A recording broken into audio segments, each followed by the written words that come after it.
ایک دفعہ کا ذکر ہے کہ کراچی کے ایک چھوٹے سے گاؤں میں ایک لڑکا رہتا تھا جس کا نام ہارون تھا۔ ہارون اپنے گاؤں کے چھوٹے سے اسکول میں پڑھنے جایا کرتا تھا جو کہ اس کے گھر سے کوئی 1 میل کے فاصلے پر تھا۔ اس کی جماعت کا کمرہ بہت ہی چھوٹا تھا جس میں کرسیاں فرش پر سیدھی قطاروں میں لگی ہوتی تھی جن پر بچے تختہ سیاہ اور استاد کی طرف منہ کر کر بیٹھتے تھے۔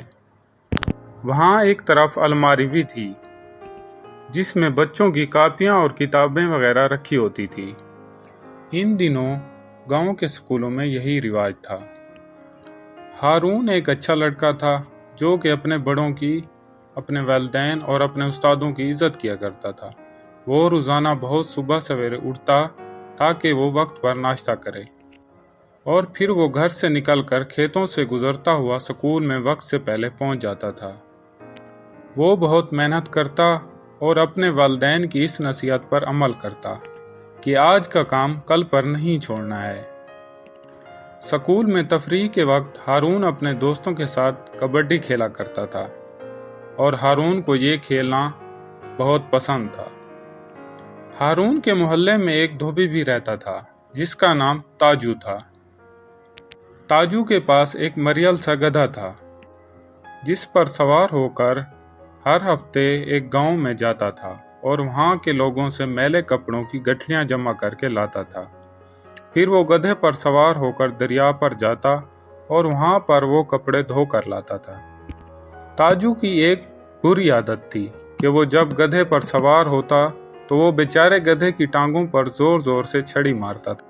تب وہ گدھا ایک بھیانک سی آواز نکالتا تھا اور پھر شام کو تاجو اپنا اور گٹھلیوں کا وزن لاد کر گھر واپس آتا تھا۔ جب دھوبی ہارون کے پاس سے گزرتا تو ہارون اکثر یہ گدھے کی آواز سنتا اور گدھے کے بارے میں پریشانی کی وجہ سے وہ بچہ رات کو سو نہ سکتا تھا۔ ہارون اکثر بہت فکر سے دیر تک اس کے بارے میں سوچتا رہتا تھا کہ کس طرح اس گدھے کو تاجو کی مار پیٹ سے بچایا جائے، مگر کبھی بھی کوئی منصوبہ اس کی سمجھ میں نہیں آ رہا تھا۔ یہ سب کچھ کافی عرصے تک جاری رہا۔ گدھا کمزور اور بوڑھا ہو گیا۔ تاجو خود بھی اپنے گدھے کی طرح بوڑھا اور کمزور ہو گیا۔ اس کا نتیجہ یہ ہوا کہ دھوبی شہر سے اتنے زیادہ کپڑے جمع کر کے دھونے کے لیے نہیں لا سکتا تھا۔ اس وجہ سے وہ اب غریب ہو گیا تھا۔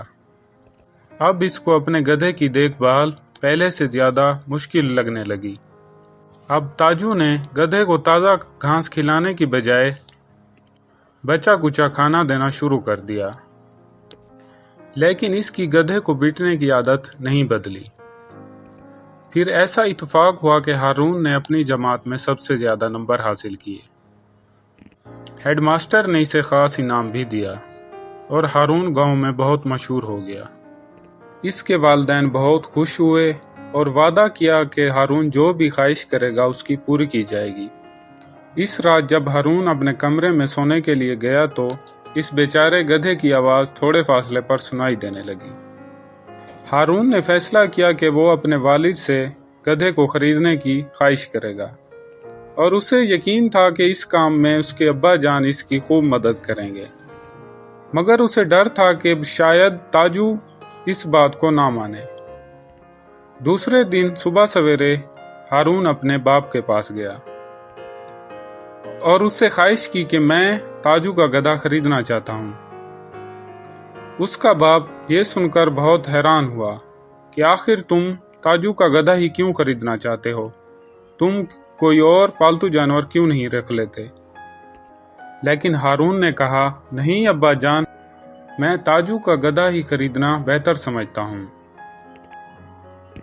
تب ہارون نے سارا واقعہ سنایا کہ وہ تاجو کیسے اپنے گدھے پر ظلم کرتا ہے اور اسے تازہ گھاس کھلانے کی بجائے بچا کچا کھانا دیتا ہے۔ اس طرح اگلی صبح ہارون اور اس کے ابا تاجو سے ملنے گئے اور انہوں نے دھوبی سے پوچھا کہ کیا وہ اس کا گدھا خرید سکتے ہیں۔ تاجو ان کی بات سن کر بہت حیران ہوا۔ تب وہ سوچنے لگا کہ اس کا گدھا کتنا بوڑھا اور کمزور ہو گیا ہے اور اس کی دیکھ بھال کرنا بھی مشکل ہو گیا ہے۔ پھر تاجو نے گدھے کی اچھی قیمت وصول کر کے گدھا ہارون کے حوالے کر دیا۔ ہارون بہت خوش تھا اور وہ گدھے کو اپنے گھر لے آیا اور اس کی دیکھ بھال کرنے لگا۔ کچھ ہی دنوں میں بوڑھا گدھا طاقتور ہو گیا اور دھوبی کے ظلم سے بچ نکلا۔ دوستو، اس کہانی سے ہمیں یہ سبق ملتا ہے کہ ہمیں جانوروں پر ظلم نہیں کرنا چاہیے۔